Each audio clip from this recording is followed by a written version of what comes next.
Pronto, iniciou a gravação. A gente está na segunda sessão do Conexão Decupagem, que é a extensão de debates cinematográficos do PET Conexões Humanas da URGS. Hoje a gente está tendo a honra de contar mais uma vez com o Enio aqui, para debater com a gente Deus e o Diabo na Terra do Sol, do Glauber Rocha. Como a gente começou no encontro passado, eu queria começar nesse encontro de novo, porque a gente está nos reunindo nesse formato, nessa plataforma, devido a uma série de atravessamentos, a gente está num contexto social diferente do que a gente desejaria, né, de estar realizando essa atividade. Então, em solidariedade a todos e todas, e todos que perderam familiares e foram atingidos pela pandemia, a gente pede um minuto de silêncio para começar a nossa conversa, para deixar registrado esse momento que a gente está vivendo. Então, às 7h12 a gente retorna, certo?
Bom, agradeço a todos, todas que estão aqui e vamos começar. Quer te apresentar bem rapidinho, Enio, para se algum colega, alguma colega perdeu na sessão passada e não conseguiu ainda assistir? Só para falar tua área de pesquisa e de onde tu vem e para onde a gente está indo, né? Rapidinho. É que senão a gente joga o Enio assim, esse é o Enio, pau.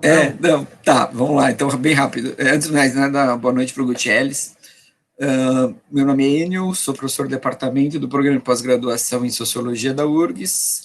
Vim de São Paulo, não sei para onde eu vou. Quer dizer, na verdade, todo mundo sabe para onde vai, né? A gente vai para a Cova em algum momento da vida, espero que bem longe, mas a gente vai. E fui tutor do PET Ciências Humanas, está patrocinando essa atividade de extensão por 6 anos. É isso, Gustavo. Feito. Quer que eu dê uma introduzida ou tu quer tocar ficha já?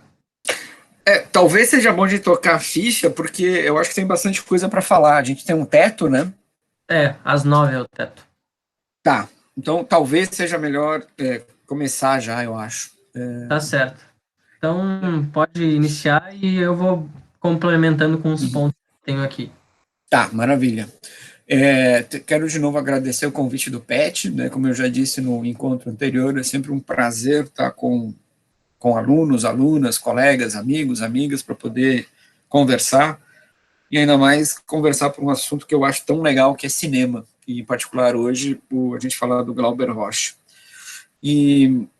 E aí, eu vou pedir para vocês, né, tiverem dúvidas, questões, né, colocarem no chat ou abrirem o microfone, melhor ainda é abrir o microfone para falar, né, abrir a câmera se der, porque quando eu pensei eu fiz um pequeno texto para apresentar, né, quer dizer, ele saiu maior do que eu imaginava, então quando eu comecei a pensar no texto, eu falei, não, eu vou apontar 4 elementos do filme que eu acho importantes, e depois a gente vai desdobrando outros elementos a partir das perguntas, das intervenções. E aí eu comecei a escrever, mas eu me entusiasmei, escrevi 6 páginas, então é bastante coisa, né? Então, quem tiver questões, comentários, sugestões, pode intervir, interromper, para não ficar algo muito professoral, né? Quer dizer, um pouco vai ser, né? Mas na medida do possível, quem puder, né, entrar e fazer observações, comentários, perguntas, vai ser melhor, né? Bom, acredito eu que todos e todas conseguiram ver o filme do Glauber, né? Deus, o Diabo na Terra do Sol, que é um filme, não sei o que vocês acharam, mas eu sempre acho, sempre quando eu vejo, revejo o filme, eu acho um filme difícil, ele não é um filme simples, né? Ele é um filme com... Ele é complexo, ele tem muitas camadas de sentido, tem muitas possibilidades interpretativas, né? E como eu disse há alguns minutos, eu vou me ater só a alguns aspectos do filme, então, que me parecem importantes. Isso não quer dizer que eu descarte outros, ou que, porventura, alguém possa apontar outros, mas eu vou me concentrar em 4.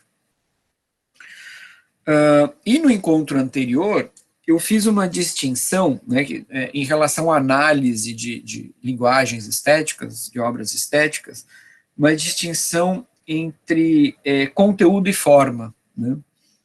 E eu quero retornar rapidamente a ela para a gente relembrar as possibilidades de análise e interpretação das linguagens estéticas, né? Então, a gente tem basicamente 3 estratégias analíticas. Uma que vai investigar o conteúdo da obra. No caso do filme, o que seria o conteúdo da obra? Né? O cenário, o enredo, os personagens. Uma segunda estratégia é analisar a linguagem mesmo do filme, né? Quer dizer, a matéria-prima de um filme é a imagem. E muitas vezes a imagem, quer dizer, a partir de um determinado ponto da história do cinema, imagem e som. Mas, de qualquer maneira, a matéria-prima é a imagem. Então, eu me concentrar na análise da imagem, teria uma análise mais formalista nesse sentido, né? Analisar a posição de câmera, né? Por que, que a câmera está aqui e não está lá? Por que usa campo e contracampo? Por que usa plano sequência ou não, né? E teria uma terceira possibilidade, que me parece a mais interessante, que é articular análise de forma e conteúdo, né? Eu acho que a análise ganha em profundidade e densidade com isso. Boa noite, Bibiana. Só que eu vou começar hoje justamente por um aspecto que compõe, por assim dizer, o plano do conteúdo da narrativa, que são os personagens, né? E por que eu começo por aqui, né? Porque, no caso do filme do Glauber, já de largada, né, num plano mais superficial do filme, que é esse plano do conteúdo, e eu digo aqui superficial no seguinte sentido, no sentido daquilo que é mais explícito, daquilo que é mais evidente, daquilo que é imediatamente reconhecível, que é a identificação dos personagens, né?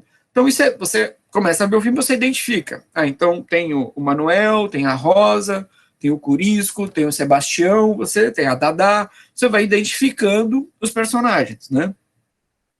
Só que o filme do Glauber, logo na apresentação dos personagens, ele já destoa completamente do grande cinema comercial norte-americano, né?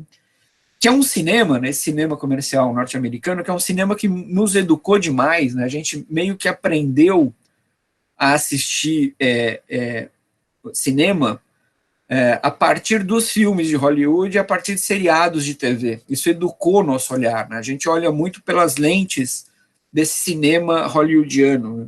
E esse cinema é marcado desde as suas origens até aquilo que se convencionou chamar de moderno cinema americano, que tem início com o Orson Welles, ele é marcado por um profundo naturalismo. Quer dizer, é um cinema que se pretende realista, é um cinema que se pretende verossímil, né?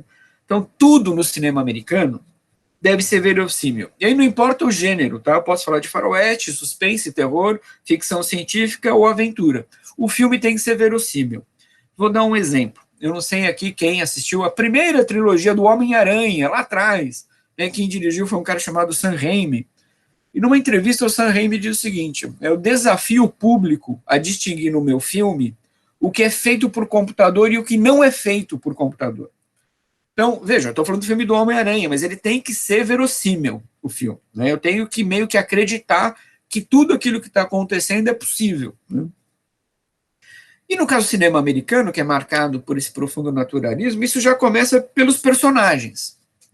Então, nesse tipo de cinema, é preciso, de algum modo, explicitar, apresentar toda a biografia do personagem, toda a sua trajetória, né? Quem é o pai, quem é a mãe, quem é o filho. Então, no cinema norte-americano, de modo geral, os personagens têm RG, têm CPF e têm tipo sanguíneo.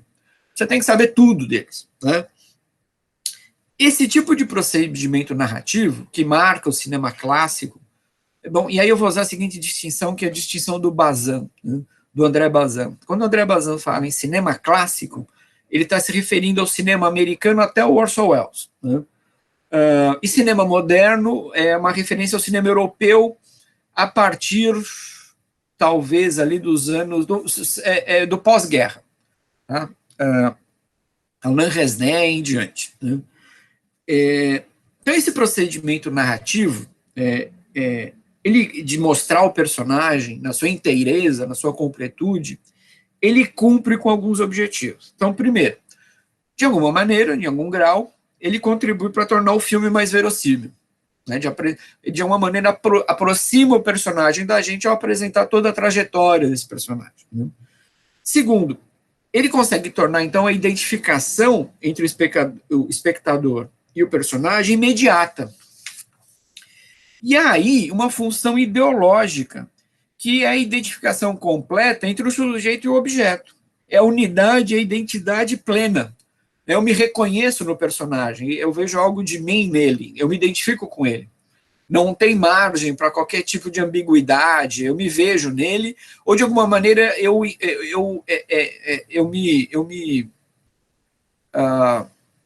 tenho algum tipo de empatia pelo personagem, seja ele qual personagem for, né? Isso endossa, então, até o paroxismo, um traço típico da cultura anglo-saxã, particularmente americana, que é um individualismo extremado, né? Então, toda a história gira em torno de um indivíduo. Esse filme apresenta as mazelas de um indivíduo, as necessidades de um indivíduo, os infortúnios de um indivíduo, as conquistas de um indivíduo, a redenção de um indivíduo. Tudo gira em torno dessa figura individual. E aí a gente nota mais um aspecto que é político e ideológico nesse grande cinema norte-americano, nesse grande cinema hollywoodiano. No caso do Deus e o Diabo, os personagens não são indivíduos. A gente mal sabe, por exemplo, a Rosa, que é a esposa do Manuel, a gente não sabe de onde ela veio, quem é a mãe, quem é pai, a gente não sabe nada sobre a vida dela. Do Manuel ainda se apresenta a mãe, que é morta logo no início do filme. E os outros personagens aí não sabem nada a respeito da vida deles, né? Então, o Manuel, ele não é um indivíduo, por exemplo, né? Aliás, todos os personagens, eles são o que a gente poderia chamar, a partir de um teórico da literatura chamado Auerbach, de figuras. Eu vou colocar o nome do autor aqui no chat, tá? Para alguém se interessar. Inclusive, esse livro tem traduzido para o português, se chama Figuras. Só um minutinho aqui, gente, que meu teclado não está bom. Vamos ver se agora vai. Agora foi.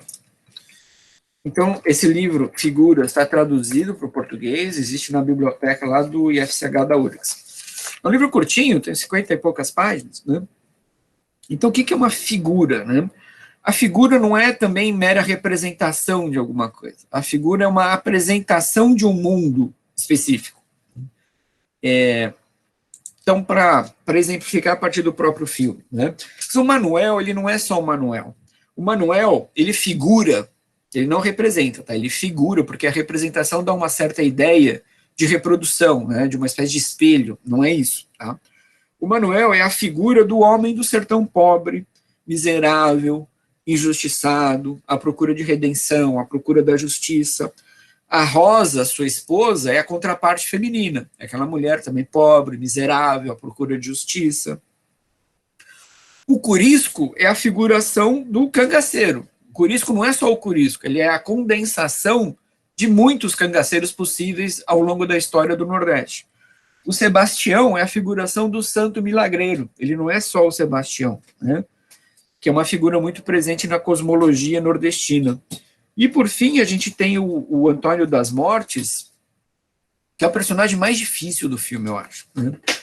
Ele tem um professor de cinema da USP, ele é um francês radicado no Brasil, que é o Jean-Claude Bernardet. O Jean-Claude Bernardet, ele tem um texto em que ele comenta os personagens do filme do Glauber, e ele vai associando os personagens às classes sociais, né? E aí ele diz que o Antônio das Mortes seria a expressão das classes médias, né? Eu prefiro, eu acho que essa transposição imediata, mecânica, ela é meio arriscada, ela é meio perigosa. Eu prefiro a interpretação do Ismael Xavier, e para o Ismael Xavier, o Antônio das Mortes, ele é a expressão do desencanto radical. Essa expressão, inclusive, é do Ismael Xavier, do desencanto radical. É um desencanto radical e melancólico, né? Então, o Antônio das Mortes é o mais contraditório, eu acho, o mais complexo, o mais enigmático dos personagens. Porque ele está a serviço dos poderosos, mas ele tem uma consciência. Ele sente culpado, né? Quando ele diz que quando ele mata os fiéis, ele diz: eu não matei pelo dinheiro, eu matei porque eu não suporto ver a miséria, né?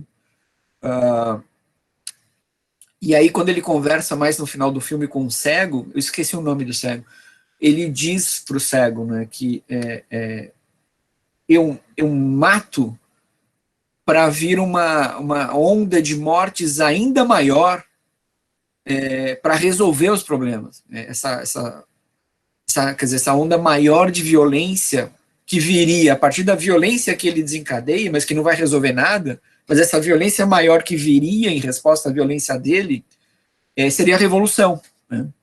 Então, o Antônio das Mortes é um personagem muito enigmático, muito complicado. Mas veja, o Antônio das Mortes não é o Antônio das Mortes, ele é a figuração de algo mais complexo, né? Isso, exatamente, Amarelo. Mato para acabar com a guerra entre Deus e o diabo.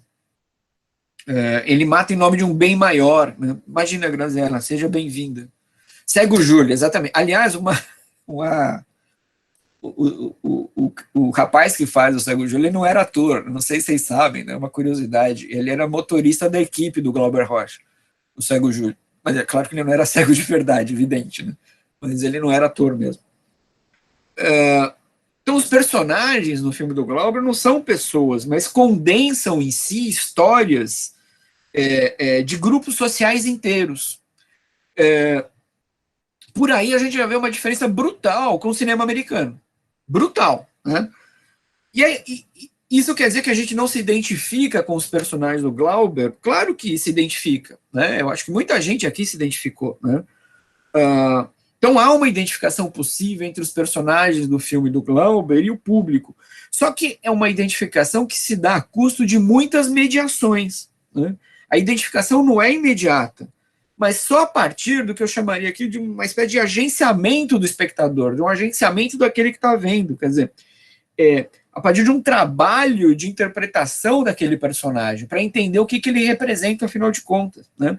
Então, os filmes do Glauber, eles convidam e, ao mesmo tempo, eles exigem a participação de quem assiste o filme. No caso do filme americano, eu não preciso me preocupar, porque o filme vai me explicar quem é o personagem. Como eu disse, ele tem RG, CPF e tipo sanguíneo, a gente fica sabendo tudo dele, né? No filme do Glauber, não. E não precisa disso para a gente se identificar com ele, mas exige da gente um trabalho de imersão do filme, um trabalho de interpretação dos personagens, o que eles representam, o que eles expressam, né? Então, daí a gente já vê uma outra diferença. Aí eu começo o segundo tópico, né? O segundo elemento que eu quero explorar. O primeiro é esse, de como o Glauber Rocha constrói, e não é só nesse filme, nos outros também, constrói seus personagens, né? Então, entro no segundo tópico agora, ligado ao primeiro, que a partir do primeiro a gente consegue já perceber uma outra diferença entre esse tipo de filme do Glauber e o cinema comercial e naturalista norte-americano, né? Os sentidos no filme do Glauber, os significados, não são dados de imediato. Quer dizer, o espectador, a espectadora, ele não é conduzido pela câmera como uma espécie de criança, né? No filme norte-americano, hollywoodiano, a câmera é como se a câmera pegasse na nossa mão e fosse nos guiando, e vai mostrando tudo, né? E no filme hollywoodiano, eles vai oferecendo ao longo da trajetória, ao longo da trama, inúmeras pistas que ou anunciam o momento seguinte, ou até mesmo já anunciam o desenlace da trama. Então, existe uma espécie de infantilização do cinema hollywoodiano, que é mostrar tudo. Ele sempre vai mostrar, ele vai lançando pistas, né? Por exemplo, outro dia eu estava vendo um filme Na verdade, era uma série, mas isso se repete nos filmes também. Que a cena era o seguinte, era um pastor, né, revoltado com a trajetória da filha, porque a filha virou cantora, ele não queria, e aí, então, ele está gravando uma fita na igreja, a história se passa nos anos 70, ele está gravando uma fita, com uma espécie de testemunho final, né? E ele está gravando aquela fita e dizendo que ele vai resolver o problema, que ele vai trazer a filha de volta para a igreja. Aí a câmera está mostrando ele sentado numa cadeira. Aí a câmera move para cima da igreja e o teto da igreja é vermelho. Bom, eu já disse o que vai acontecer, já não precisa ser gênio para saber. Não, na cena seguinte, o pastor se dá um tiro na cabeça. Mas ele já anunciou, né, com a câmera que ele move para cima e mostra o teto vermelho, você já pensa, bom, vai acontecer alguma coisa, com sangue. E aí o pastor se mata. Então, o cinema americano é cheio disso, ele vai te dando, o Hitchcock, que não era americano, né, ele era inglês de nascimento, mas constrói sua carreira, boa parte dela nos Estados Unidos, né, o Hitchcock adorava fazer isso, vai lançando elementos nas cenas para mostrar o que o filme vai resultar lá na frente, né. No filme do Glauber não tem isso, a gente não sabe no que vai dar. Então, um certo caos no enredo, na condução da trama, e daqui a pouco eu vou falar disso, né. Então, o filme hollywoodiano, de modo geral, ele constitui um universo fechado em si mesmo, com todos os sentidos, todos os significados já dados de antemão. Isso meio que nos desobriga de um trabalho de reflexão, de construção de significado. Quer dizer, o filme hollywoodiano, ele constitui uma totalidade autossuficiente, né? E eu vou dar um outro exemplo a partir de algo que foi dito no encontro anterior. A gente falou muito do filme do Coringa, né? E aí alguém disse, mas tem uma cena do filme do Coringa em que se revela de como o sistema público está entrando em decadência e como isso prejudica, mas isso tudo se dá num diálogo, né? É o diálogo ele ainda não se transformou em Coringa, né? Mas um diálogo do personagem, que vai ser o Coringa, com a psicóloga dele, que é de um serviço público. Aí a questão é, como você transforma isso, né, essa ideia de que, olha, o sistema público está sendo desmontado, a desigualdade vai aumentar, os pobres vão ser afetados, como você transforma isso em imagem? Né? Como você transforma, não apresentar a informação pelo diálogo, mas pela imagem. Isso não aparece no filme do Coringa. E não vai aparecer, provavelmente, em quase nenhum filme hollywoodiano. Né? Você precisa do diálogo do personagem para mostrar o que está acontecendo. Você não consegue... Então, Polly, sabe que eu gosto muito do Ken Loach, mas o Ken Loach, ele tem, do meu ponto de vista, tá? Ele tem um problema. Como ele é um marxista mais ortodoxo, o cinema dele é um cinema muito realista e aí acaba sendo didático demais pelo excesso de realismo. Muito embora eu prefira o filme do Ken Loach, por exemplo, já disse aqui, acho que eu disse na aula passada, o filme ao Parasita, por exemplo. Eu acho que o Ken Loach ele é mais honesto entre a proposta política e ele é didático, mas ele é mais honesto nessa articulação entre a proposta política e a proposta estética. Ele é muito mais honesto em relação... Ele está sendo um realista marxista ali, né? E os últimos filmes dele, acho que os dois juntos são um pouco mais engraçados, né? Tem um pouco mais de humor. Enfim, mas eu gosto do Ken Loach. O filme do Glauber, então, nesse sentido, em oposição a esses filmes mais comerciais de Hollywood, ele é uma obra aberta. A interpretação depende muito de quem vê o filme. Porque eu vou voltar a isso mais adiante, o filme tem um certo caos, uma certa desfiguração, uma certa fragmentação, que exige da gente montar as peças. Né? As coisas não estão dadas de largada, de antemão. Né? Então, a experiência estética de quem vê o filme do Glauber, e quem vê, sei lá, o Coringa, Parasita, Bacurau, a experiência é outra. É uma experiência completamente diferente. Me parece, eu não sei se vocês vão concordar, que exige mais da gente. Mais atenção, mais cuidado, rever o filme, né? Ver uma vez só não é suficiente. Né? Quando eu vejo Coringa, eu não preciso rever, né? Porque está tudo dado ali. Inclusive o conflito tem que ser explicado, né? Essa coisa do olha, tá vendo, o sistema público americano está indo para o espaço, o sistema de saúde público. Tem que dizer isso, tem que explicitar isso. Tudo bem, alguém até disse, eu não lembro quem, me desculpe, não enquanto anterior, que comentando com os alunos que pensou essa cena para comentar. Tudo bem, isso é legítimo, isso é didático, mas a questão é como você transforma isso em imagem. E esses filmes não conseguem fazer isso, né, de modo geral. Eu acho que, traçando um complemento ao que tu acabou de colocar, Enio, o Glauber, ele expõe isso muito claramente no texto dele que a gente mandou, né, da Estética da Fome. Ele fala que a fome latina, ela não é somente um sintoma latente, ela é o nervo de sua própria sociedade. Então, a imagem que o Glauber vai trazer é a América Latina, ela lamenta essas misérias gerais de forma real. Sim, e aí... Ativa o sabor dessa tragédia. Travou aqui? Sabe? Deu uma travadinha. Volta um pouco, Gustavo. O Glauber ele vai falar que na América Latina a lamentação dessas misérias gerais ela é real, enquanto a leitura que o interlocutor estrangeiro tem é uma leitura de cultivar o sabor dessa miséria. É uma prática de tornar digestiva essa realidade. Enquanto o Glauber ele faz o inverso, como o Enio já tinha trazido antes desse cinema moderno, norte-americano, que é infantilizar e tornar isso claro até demais, né? O Glauber, ele utiliza os elementos políticos latentes para lançar o contrário dessa coisa do cinema moderno. Ele articula tanto o conteúdo quanto a forma no propósito de trazer um devir coletivo, né? Dessa criação do brasileiro e da nação, né? Ele faz emergir enquanto imagem essa cultura popular. Ele não parte a priori, né, do que é a cultura popular e expõe isso. Não, ele emerge exatamente desses signos que são populares e traduz isso na imagem dele, né? Uhum. E aí, para completar o que o Gustavo disse, perfeito, é isso mesmo. É bem legal quem lê o texto, porque tem uma relação muito íntima com o filme, né? E não só com esse filme, com outro filme, Barra Vento, que é o primeiro, a gente enxerga isso também. E aí o Glauber, nesse texto, diz, onde tem fome, tem violência. E aí vocês reparam que a violência é um elemento estruturador daquelas relações, né?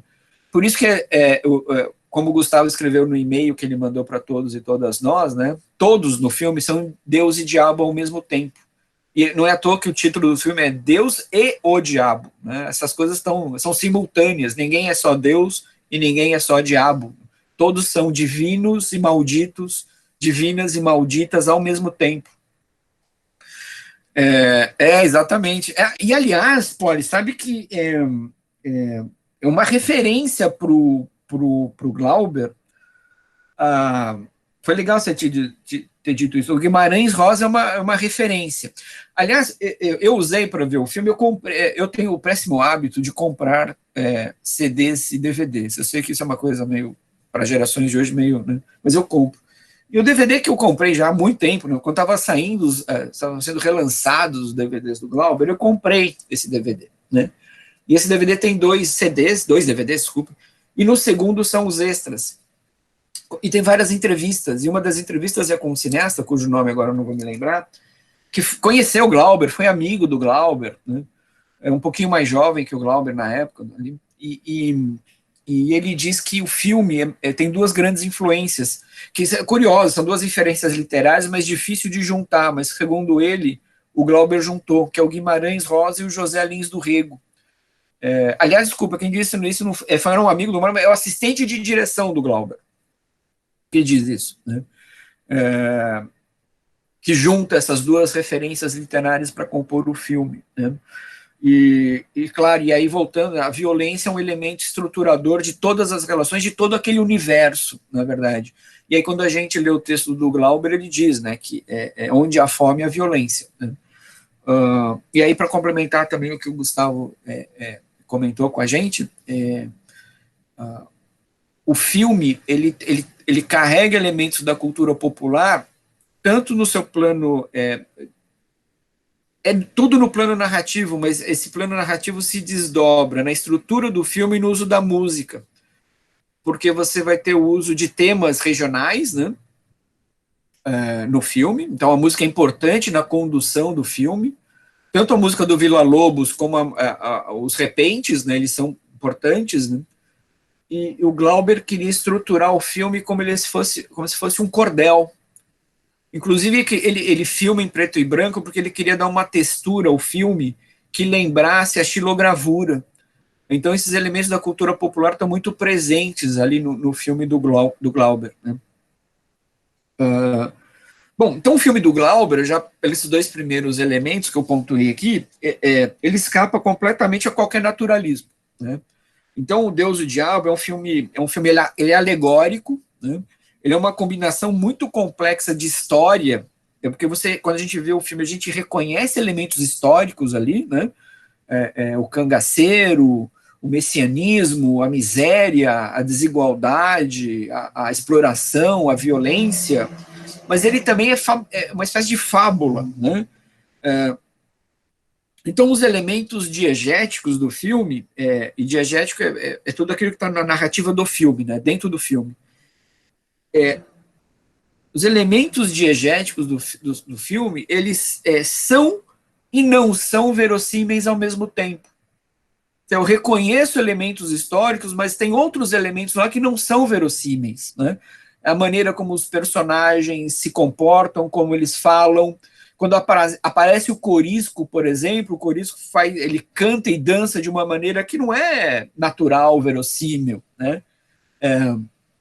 Então o filme é marcado por essa dialética também entre o que é histórico e o que é do plano no âmbito da fábula.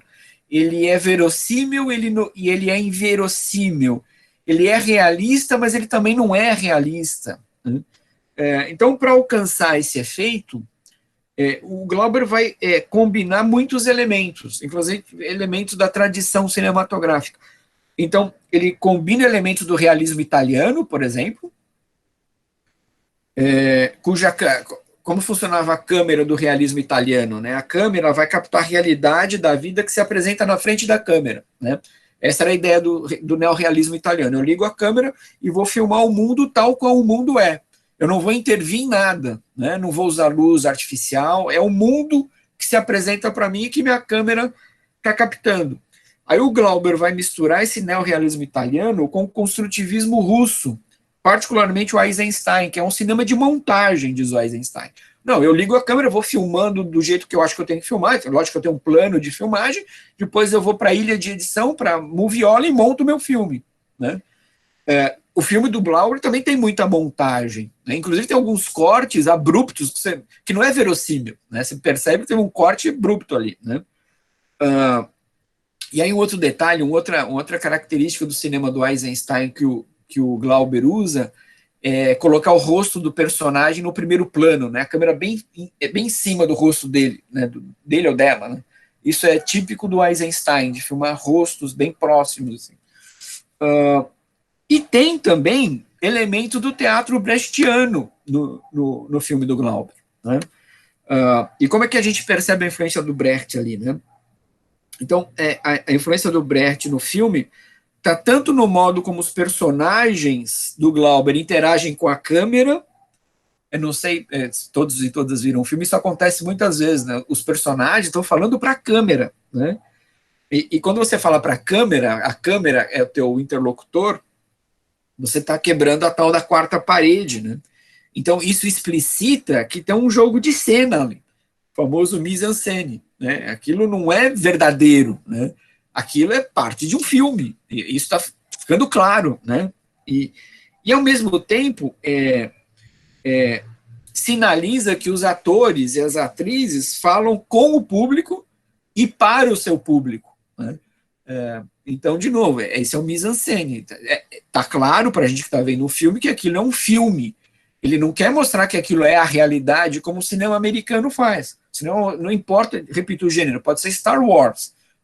Ele vai investir nessa ideia de que tudo aquilo é verossímil e possível.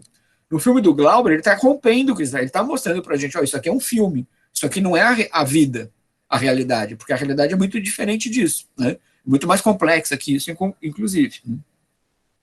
E uma outra maneira pela qual o Brecht está presente no filme do Glauber é na forma como a câmera se movimenta. Então é curioso, né? Porque se todos os personagens, por exemplo, vão para o lado esquerdo, a câmera acompanha, vai para o lado esquerdo. E fica todo a câmera deixa todo o espaço à direita vazio, desocupado, né? Mas isso é feito propositadamente. Né? Quer dizer, tem um uso do espaço diegético no filme muito peculiar. Né? Terceiro ponto que eu queria chamar a atenção para vocês do filme tem a ver exatamente com essa construção do espaço diegético, que eu acho que, assim, no Glauber, de modo geral, particularmente nesse filme, talvez seja o grande filme do Glauber.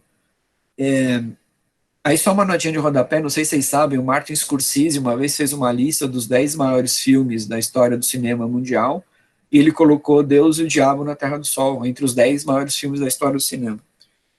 Eu particularmente acho que ele está certo, eu acho que entra mesmo. Né? E eu acho que a construção desse espaço diegético no filme, o Deus e o Diabo na Terra do Sol, ele é notável. Né? Exatamente, Fernando. Ele ficava ali, faz assim, faz assado. E é interessante, né? Porque o filme ele é dublado depois, né? Porque senão captaria a voz do diretor, né? Então eles filmam com o Glauber falando, ó, faz assim, faz assado, vai para cá, vai para lá, e depois o filme é dublado, né? Impressionante todo o trabalho, né? De produção e montagem do filme, né? Eu não sei se vocês repararam num detalhe, quer dizer, não é um detalhe, porque isso está na estrutura do filme, mas que pode passar despercebido, embora seja importante. Quase nunca, ou raramente, os personagens estão exatamente centralizados. Né? Quer dizer, é como se os enquadramentos do Glauber não fossem enquadramentos, fossem quase desenquadramentos. Quer dizer, os elementos são todos espalhados no espaço da câmera. Né? No quadro, né, no frame. Tudo está deslocado, né, separado, desarrumado, e aí não é à toa que a certa altura o Corisco ele vai dizer que o papel dele no mundo é desarrumar o que está arrumado. Eu acho que a fala do personagem, né, meu papel aqui é desarrumar o que está arrumado, está na própria montagem, na própria maneira de filmar, na câmera do Glauber, que é tudo isso, é tudo. Por exemplo, quando o Corisco vai falar do Lampião, exatamente, porque ele vai. Ele pluraliza os pontos de vista. Né? Por isso que está tudo esparramado. Tem um outro motivo que eu vou mais adiante comentar, mas você tem razão. Porque a ideia, aliás, como eu comentei no outro encontro, a ideia da câmera na mão tem duas razões de ser, né? E uma delas é essa: a câmera ela está no nível dos personagens, ela não tá, o narrador não é narrador onisciente, é o narrador em primeira pessoa, que está junto, né? Ele não está acima. Né? Marildo, exatamente, Mas tem uma cena em que o Corisco começa a falar do Lampião, e aí não sei se vocês lembram, a câmera mostra só metade do rosto do Corisco. Isso é uma razão de ser, né? Porque o Corisco naquele momento não é só Corisco, ele é Corisco e Lampião. Então aparece só uma parte do rosto que seria o Lampião falando, enquanto o Corisco não aparece. O Corisco foi emudecido para o Lampião falar, e ele está bem no canto, né? Exatamente, porque também todos os personagens são Deus e diabo ao mesmo tempo. Tá aí a dialética do filme. O filme é todo ele dialético. É impressionante. Alguém até brincou no outro encontro, né, que o Glauber é nosso mais hegeliano cineasta, né? E eu disse, não sei se ele é hegeliano ou adorniano, mas dialético ele é. Né? E essa é a ideia de você multiplicar os pontos de vista. Né? Então, a movimentação dos personagens diante da câmera é outro aspecto a ser lembrado na composição desse espaço diegético. Né? Às vezes os personagens caminham em direção à câmera, às vezes eles se afastam da câmera, às vezes a câmera está filmando um personagem, vem outro e cruza no meio, passa no meio, né? Impedindo que a gente veja o personagem que está mais ao fundo. A câmera gira para um lado, a câmera gira para um outro.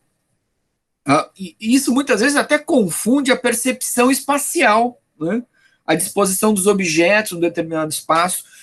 por exemplo, naquela cena em que, quando o Manuel e a Dadá já estão incorporados ao bando do Corisco, eles invadem uma casa de um senhor de terras da região, né, um membro da elite local, e matam as pessoas. E aí é muito curto, tem uma cena que a câmera está disposta de uma tal maneira e aparece um piano. Aí parece que o piano está do lado direito da casa.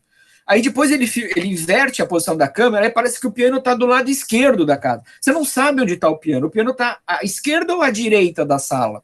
Eu não sei, né? Então, você tem essa multiplicação de perspectivas o tempo todo e nada é organizadinho, bonitinho, tá bem no centro da câmera. Quando tem isso, é coisa desorganizada e joga para uma parte, joga para outra, te deixa confuso em relação à percepção espacial de um determinado lugar. Quer dizer, o Otton Bastos disse isso numa entrevista, né? Tudo no filme do Glauber está em movimento. Está tudo em movimento. Né? Então, as cenas, elas são fraturadas, elas são fragmentadas, os cortes, às vezes, são bruscos, por algumas razões. Exatamente, Paulo, é o que eu vou dizer. Porque você consegue, assim, multiplicar os pontos de vista, e, ao mesmo tempo, porque o mundo social, o mundo histórico, o mundo que a gente vive, a vida é assim. Ela é confusa, ela é caótica, ela é contingente, ela é desordenada. Né? E tá aí uma outra diferença em relação ao filme comercial hollywoodiano. Porque nos filmes de Hollywood, tudo está devidamente organizado. Tudo está em seus devidos lugares. Né? Quando tem conflito, todos os conflitos são resolvidos. Todas as tensões encontram uma solução. E em Deus e o Diabo, nenhuma contradição é resolvida. Nenhuma contradição é resolvida. Até porque, se você pretende resolver uma contradição, isso, inclusive, implica subtrair todas as potências da própria história, não história do filme, mas da história nossa, da história da sociedade. Né? É impor uma única alternativa, uma única saída. Né? Então, em termos fílmicos, por exemplo, o Glauber nunca vai utilizar, pelo menos não nesse filme, plano contra plano, para apresentar uma tensão, por exemplo. Uma tensão entre dois personagens, que é um recurso típico, né? Então a câmera mostra a cara de um, mostra a cara de outro, mostra a cara de um, mostra a cara de outro, para ir, né, mostrando uma tensão. Aí eu volto ao exemplo do filme do Coringa, quando ele encontra o pai do Bruce Wayne, que seria supostamente o pai do próprio Coringa, que teria tido um caso com a mãe do Coringa, e abandonado a mãe do Coringa, num banheiro. Então a tensão é assim, né? Plano contra plano. Cara do pai do Thomas Wayne, Coringa. Thomas Wayne, Coringa. Thomas Wayne, Coringa. E aí é curioso, porque o plano contra plano, ao mesmo tempo que mostra uma tensão, mostra uma certa igualdade entre os personagens. São personagens em conflito, né? E aí, de novo, né, se tem uma desigualdade lá que é social e econômica, como você traduz a desigualdade em imagem? Não basta alguém dizer, você é empresário e abandonou minha mãe. Pô, eu quero saber, se o cinema, a matéria-prima do cinema é imagem, como eu transformo isso em imagem? Coisa que o filme também não faz, né? O filme do Coringa, claro. Então, em Deus e o Diabo, a gente não vê, por exemplo, plano contra plano para apresentar essa tensão. Então, como é que é marcada a tensão? Logo no início do filme tem uma tensão, que é a cena em que o Manuel mata o fazendeiro, né? Mas a tensão ali é marcada pela movimentação intensa dos personagens e meio amalucada, meio insana, porque o personagem vai para frente, o personagem vai para trás, o fazendeiro, quando chega, está de costas.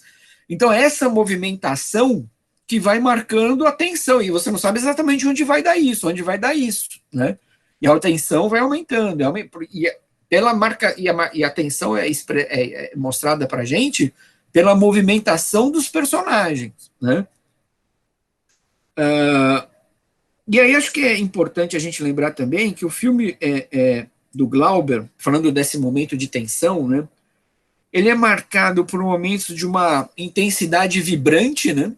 Então tem essa cena em que o Manuel mata o fazendeiro, depois os capangas, né, perseguindo o Manuel, matando a mãe do Manuel matando as duas, a cena em que a Dadá mata o Sebastião. Então você tem várias cenas, né?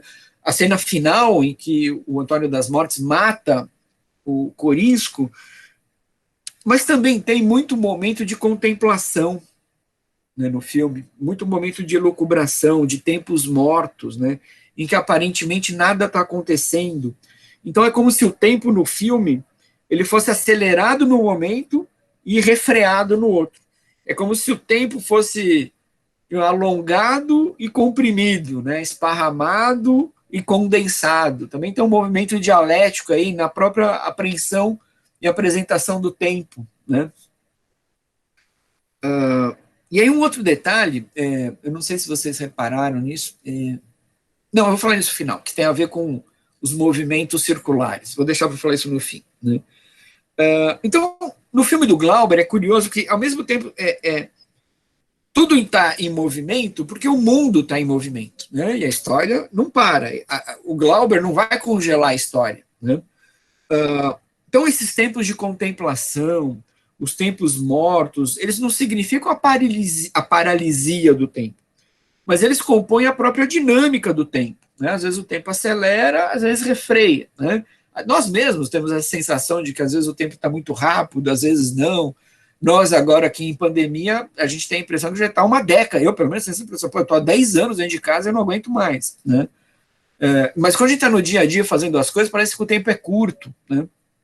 Então, agora isso não quer dizer que o Glauber está congelando o tempo. Não, essa dinâmica é própria do próprio tempo, né? Então, no universo do filme do Glauber, né, no seu espaço diegético, o Glauber ele não busca aprisionar o tempo, né? E para não aprisionar o tempo, ao não aprisionar o tempo, ele não aprisiona a própria história. E só olha o chat que alguém fez um comentário, deixa eu ver aqui. A vida esquenta, depois esfria, aperta, depois afrouxa. De novo, exatamente, pô, Grande Sertão, exatamente, é isso mesmo, né? Quer dizer, é como se toda a coluna vertebral do filme fosse muito inspirada oh meu Deus, como é o nome dele? Pelo Grande Sertão Veredas, né? Pelo Guimarães Rosa. Então, vejam só, se no caso do cinema americano eu tenho uma totalidade fechada, autossuficiente, em que tudo se resolve, no filme do Glauber não deixa de haver uma totalidade, mas ela é uma totalidade parcial. Ela é uma totalidade que remete a outras totalidades, ela não é fechada em si mesma, ela não é autossuficiente, ela está aberta a outras totalidades possíveis. Quem operava assim, num plano, digamos, filosófico, era o Lukács. Eu vou colocar, bom, alguns chamam de Lukács, outros chamam de Lukács, né? O pensador húngaro. Deixa eu de novo colocar o nome do Lukács aqui, ou Lukács, depende aí alguém sabe húngaro? Eu acho que é Lukács, mas enfim, está ali no chat, né? E aí eu vou ler um trechinho do Lukács, né, sobre isso. Ele vai dizer lá: captar a realidade em sua totalidade não significa, portanto, a apreensão de todos os fatos, mas um conjunto amplo de relações e um conjunto amplo de relações, particularidades e detalhes que são captados numa totalidade, que é sempre uma totalidade de totalidades. A categoria mediação é fundamental por estabelecer as conexões entre os diferentes aspectos que caracterizam a realidade. A totalidade existe nas e através das mediações, pelas quais as partes específicas, totalidades parciais, estão relacionadas numa série de determinações recíprocas que se modificam constantemente. Então, o espaço diegético do filme do Glauber é uma totalidade, mas é uma totalidade parcial. Portanto, o filme para o Glauber é uma dessas mediações entre nós e o mundo. Por isso que o filme do Glauber não é o mundo. O filme do Glauber é uma figuração do mundo, apresenta o mundo de outro jeito, né? Então, o filme é uma dessas mediações entre nós e o mundo que permite, a partir da experiência estética do filme, que a gente apreenda o mundo de uma outra maneira.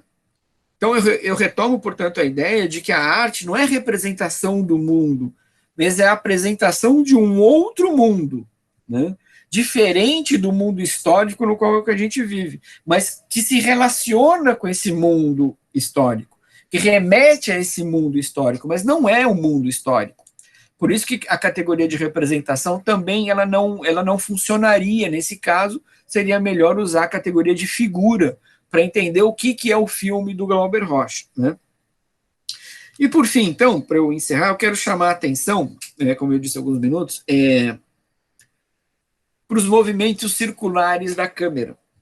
E mesmo dos personagens, né? Os personagens estão rodando, né? Aliás, tem uma cena do filme que eu acho muito bonita, que é a cena em que o Corisco e a Rosa se beijam.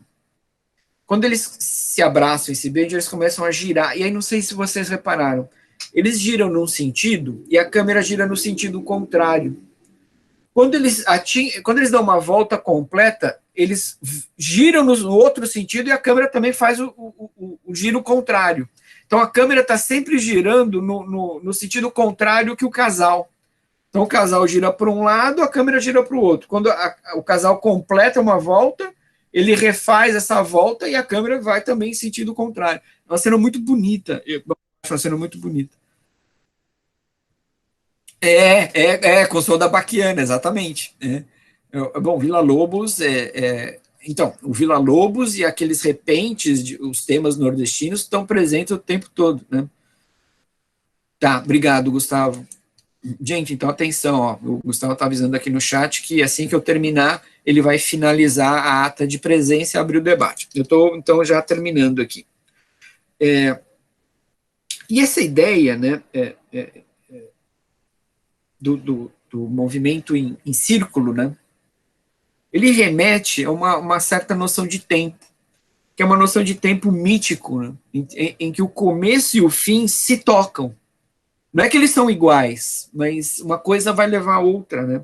Como, aliás, a própria cena de abertura e fechamento do filme.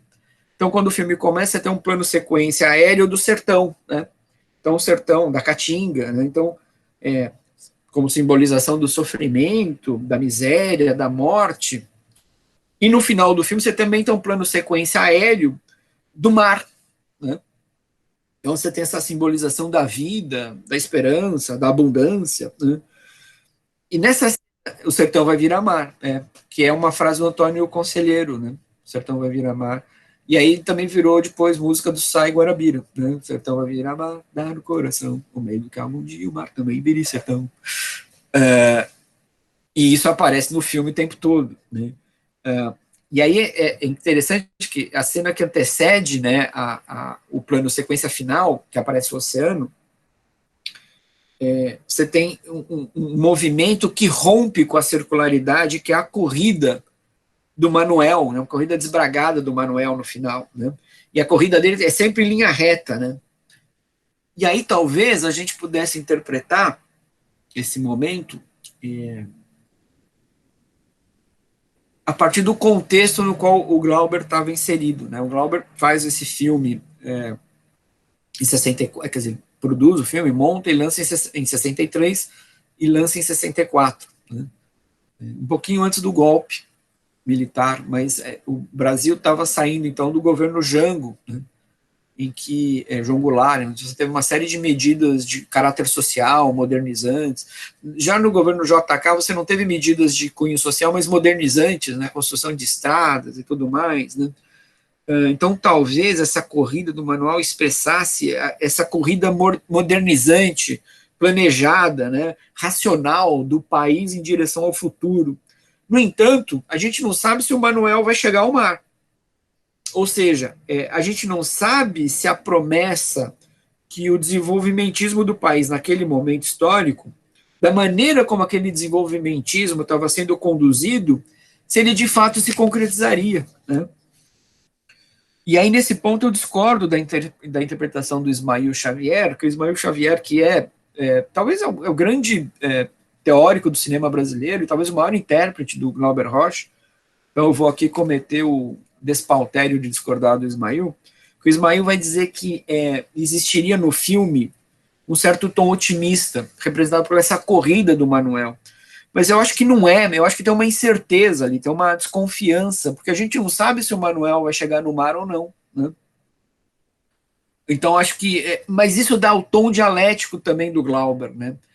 O Glauber, ele é difícil, porque é aquela velha fórmula, né, dialética, tem a tese, a antítese e a síntese. É difícil encontrar nos filmes do Glauber, pelo menos nos primeiros, essa síntese, né? Essa síntese, ela aparece sempre como promessa, como algo que pode acontecer, mas a gente não sabe se vai acontecer, né? Por isso que eu brinquei que eu não sabia se o Glauber era hegeliano ou adorniano, porque no Hegel tem um momento de então, Poli, mas também não tá, porque a presença do Sebastião, né? Também é uma promessa que a gente não sabe se realiza. Ele diz, vai ter uma ilha para além desse sertão, mas a gente não sabe se tem a ilha, se não tem, se eles vão chegar, se eles não vão. Então, as promessas também a gente não sabe se. Porque tanto o cangaceiro quanto o Sebastião fazem promessas, né? De lutas contra a injustiça, os dois, né? O Deus e o diabo, os dois. Mas os dois agem de maneira extremamente violenta, né? O Sebastião mata uma criança porque o sangue do inocente é que vai, né, salvar a Rosa, vai purificar a Rosa. Então, e aí tem uma outra contradição no filme que ele não quer resolver, né, o Glauber. O Glauber, ele mostra a religião como saída, mas também faz uma crítica. Ele mostra a figura do cangaceiro como uma espécie de justiceiro, mas também faz uma crítica. Então ele está mostrando, esses movimentos têm potencial, mas não se realizaram, né? Eles não são isentos de crítica, né? Aliás, sabe que quando o Glauber lançou esse filme, pois é exatamente isso. Será que o Messias vai resolver? A gente tem um Messias na presidência, né? Algo no que deu, né? Será que vai resolver, né, o problema? Né? Sabe que teve setores da esquerda que criticaram o filme do Glauber por causa disso. Mas você está fazendo uma crítica à cultura popular, e o Glauber dizia, não, eu faço um elogio e uma crítica, eu faço as duas coisas. Eu incorporo elementos da cultura popular que são fundamentais, são importantes, mas isso não me exime de fazer uma crítica, né? Como elementos da cultura erudita, até lá o Villa-Lobos. E aí, de novo, né, o que o Glauber está mostrando para a gente? Olha, o país é tão complexo, o país é tão difícil, que eu preciso articular o que se chama de cultura popular, o que se chama de cultura erudita, para tentar entender o que é esse país. E nem assim talvez eu consiga, né? Nem assim eu chego a um momento de solução para os problemas, de tão complexo que é o país, né? De tão difícil que é resolver os problemas, né? Exatamente, Poli, o destino só anda na luta. Então, da luta, o Glauber não abre mão. Agora, ele não tem certeza se a luta vai chegar no lugar que a gente quer que chegue. Por isso que eu acho que o filme não é exatamente otimista. Tem ali uma esperança, que é o mar, né? Você chegar no mar, mas você não sabe se vai chegar ou não. Porque a história não está definida. A história está em aberto. Né? Sim, exatamente. O que move são essas incertezas todas, né? Posso fazer um comentário? Pode, claro. Vai lá, Caleb. O Glauber mesmo, ele se defendia de interpretações muito fechadas contra ele, né, a respeito do filme dele. Ele desmerecia essas interpretações. E, mais uma vez, tentaram analisar simbolismos específicos, uma tropeção, uma queda. E eu lembro do Glauber, uma vez, ele respondeu, olha, aquela cena final eu deixei daquele jeito porque o filme era muito caro, eu não tinha mais dinheiro e gastei o último metro naquela cena. Não tinha o que fazer. Sabe, cara, que nesse DVD aqui, como eu falei, tem um segundo disco de entrevistas, tem uma entrevista que o Otton Bastos e o Ioná Magalhães juntos, né? E é isso que você está dizendo, é muito engraçado, né? Porque a Ioná diz assim, sempre perguntam para mim o que significa aquela corrida final e que eu caio, né? O que significa a Rosa cair? Aí ela olha para o Otton e diz, será que eu digo a verdade, né? Aí o Otton diz, diz, né? Aí ela diz assim, olha, na verdade, assim, eu conhecia, se não me engano, é Luiz Farias, é o nome do ator. Deixa eu ver aqui direitinho o que faz desculpa, não é nada a ver, é o Geraldo Del Rey. O Geraldo Del Rey faz o Manuel. Aí a Ioana Magalhães disse, não, eu conhecia já o Geraldo Del Rey de outros carnavais, eu sei como ele é, ele veste o personagem e aí... eu sabia que ele ia sair correndo em tal velocidade, e eu sabia que em algum momento ele ia cair. Aí eu falei, não vou pagar esse mico, não vou cair junto com ele. Então a gente começou a correr, eu vi um lugar que não tinha espinho e me joguei. E fiquei. E aí, um outro crítico depois chamou a atenção, depois eu fui ver, o filme é isso mesmo. O Manuel tá correndo, quando a Dada cai, ele meio que para e vai voltar. E aí esse crítico disse, o Glauber, né, desculpa, o assistente de direção dele, estavam filmando numa Kombi. Aí o Glauber grita, não volta, deixa Ioná no chão e continua correndo.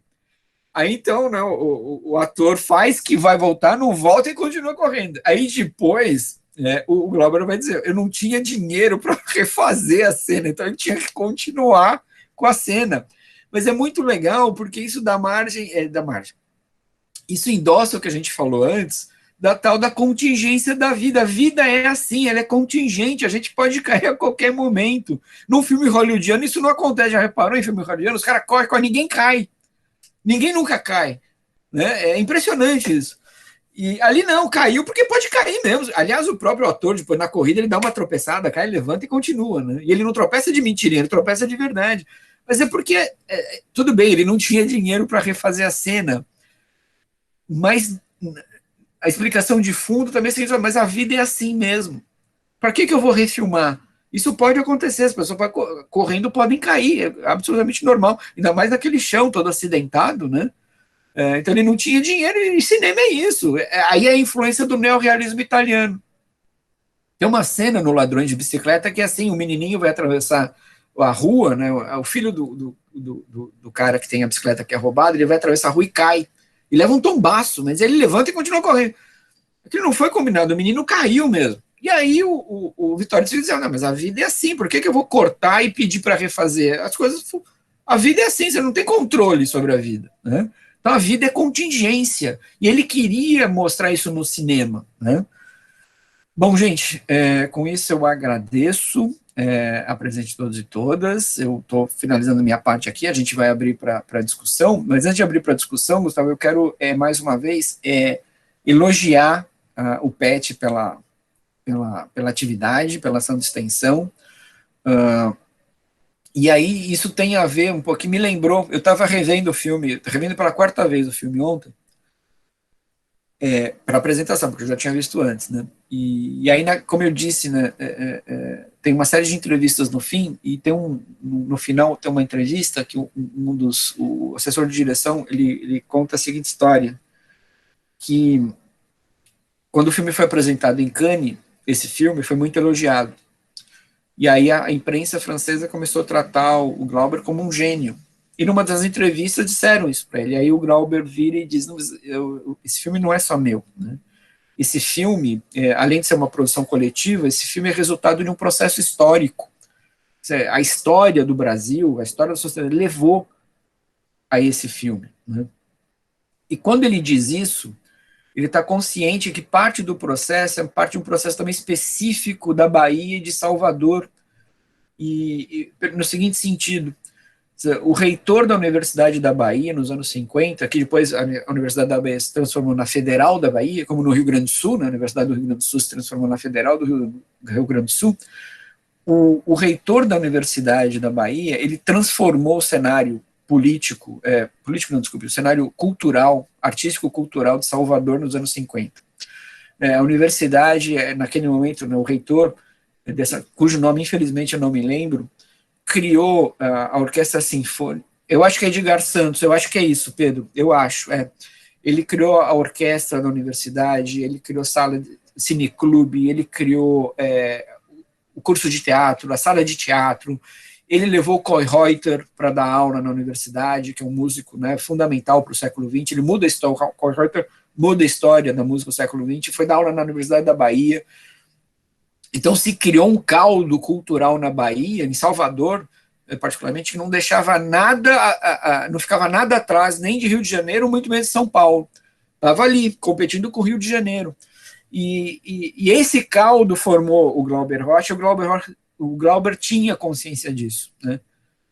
E não é à toa que depois dos anos 60 você vai ter o tropicalismo nascendo na Bahia, também parte desse processo. Então tudo isso para dizer que o quanto a universidade pode ser um catalisador de coisas importantes.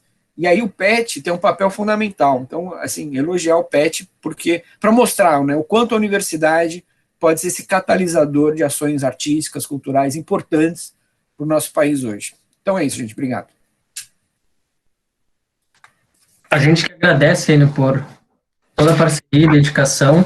E antes de abrir, só tentar dar uma costurada, assim, destacando a questão da imagem, né, e da câmera, que a gente debateu desde o primeiro encontro, e eu acredito que seja muito central, né, Enio?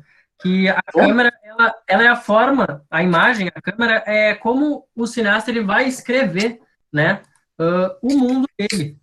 E essa escrita imagética, ela tem um certo respaldo na realidade, e como o Enio já afirmou aqui várias vezes, ela não é a realidade, né? Mas sim proposições de novas instâncias de significações do mundo. E no Glauber, como a gente discutiu aqui, não é que nem no cinema moderno. Ela não quer descrever e nem sistematizar todo esse caos, essa confusão. E sim, a partir desses signos, dessa confusão imagética, propor novas possibilidades. E nisso, exatamente nisso que se encontra um dilema revolucionário, por assim dizer, no Glauber, né? E para a gente encerrar, finalmente, eu não vou me estender muito, mas tem um trecho do texto do Glauber que eu achei central, assim, daí eu queria compartilhar com todos. Assim, no finalzinho, o Glauber vai falar, né? Sabemos nós que fizemos esses filmes feios e tristes, esses filmes gritados e desesperados, onde nem sempre a razão falou mais alto, que a fome não será curada pelos planejamentos do Technicolor não escondem, mas agravam seus tumores. Assim, somente a cultura da fome, mirando suas próprias estruturas, pode superar-se qualitativamente. A mais nobre manifestação cultural da fome é a violência. Então, deixando essa bomba no colo de todo mundo, a gente agradece a presença e vamos encerrar aqui e abrir, encerrar a gravação e abrir para o debate. Muito obrigado a todos. Valeu, Enio, mais uma vez. E Eu que agradeço.